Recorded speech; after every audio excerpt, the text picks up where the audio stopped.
Oh my gosh. From All Quiet on the Western Front, please welcome sound designer Markus Stemler.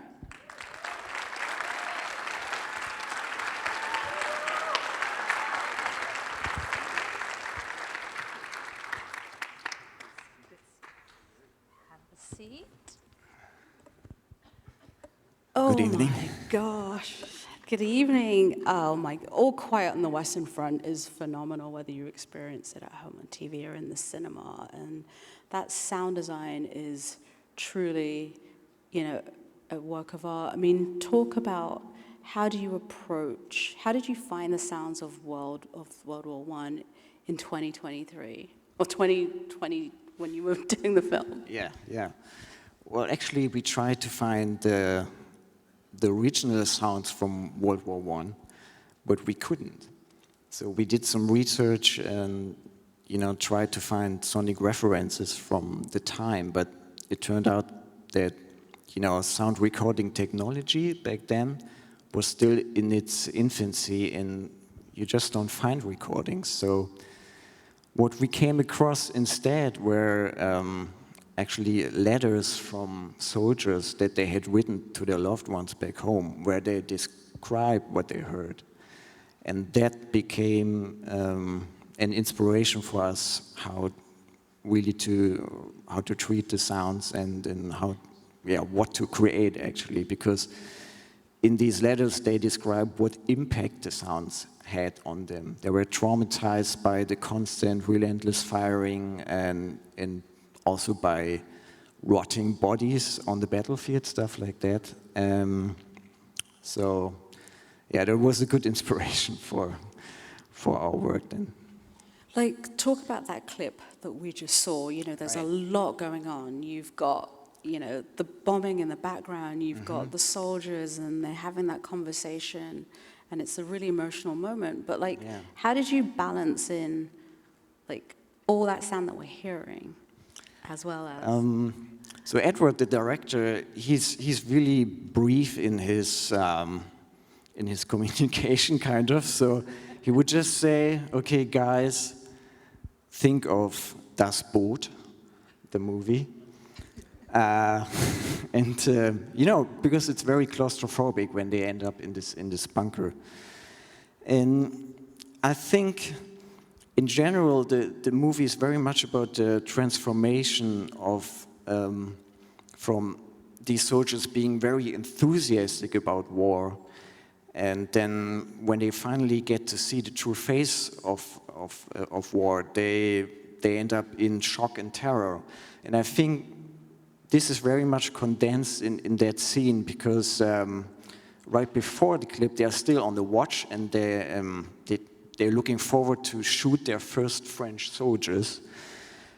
And then they end up in the bunker in fear for their life. And this is very much where,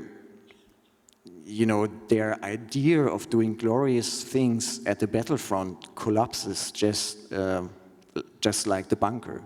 So the bunker had to be intense, very intense and threatening to them as it was. And I don't know, we did all sorts of things. For instance, for that scene, we took contact microphones and dragged them through earth. And that would give us a very earth rumbly sound and kind of that stuff to make it really threatening, and address the emotional state that they were in. I want more details on the sound. What are the, things did you use, such as for the belt buckles or the boots when it's running through snow, or the mud and... Give us details. The mud is really muddy business on this film. We had a lot of mud recordings. It started on the set, obviously. The production sound mixer, he recorded lots of wild tracks of soldiers walking through mud, running through mud, falling into mud. And then later on in sound post-production, in the Foley department, actually, they built up a huge mud pit, and every time I came to their studio, it was like, it looked like on set, basically.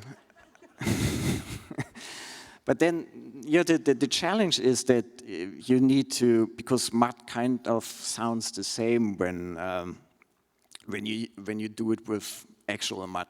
So they came up with other tools to create similar sounds like mud. They had this very interesting block of medical silicon, the stuff that you use for implants and stuff. And then when you squeeze that, even though it's not like wet or anything, it really sounds like mud. So, but these are accidental revelations in the Foley studio. See, this is why I like asking about secrets and like the process. I mean, can you tell us one more? I mean, I'm sure they want to hear us. No, I shouldn't get into the...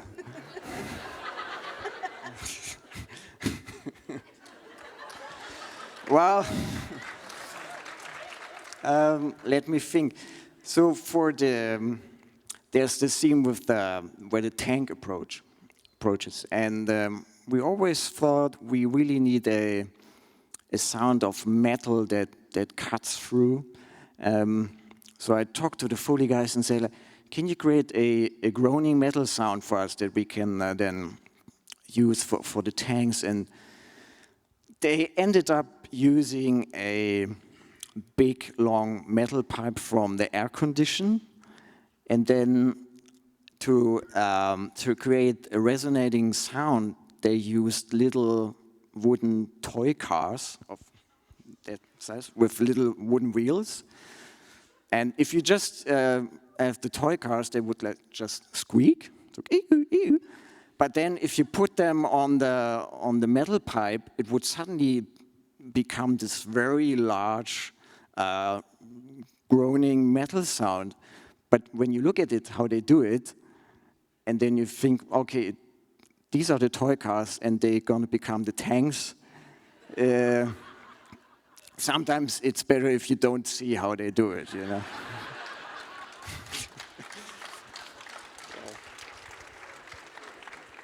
Markus, thank you for that insight into thank you All so much. Quiet on the Western Front. Congratulations on being the recipient of Variety's Artisans Award for the sound design. If you stay here, I'm going to stay here for a second, and then I'm going to bring up the clip from Everything Everywhere All at Once.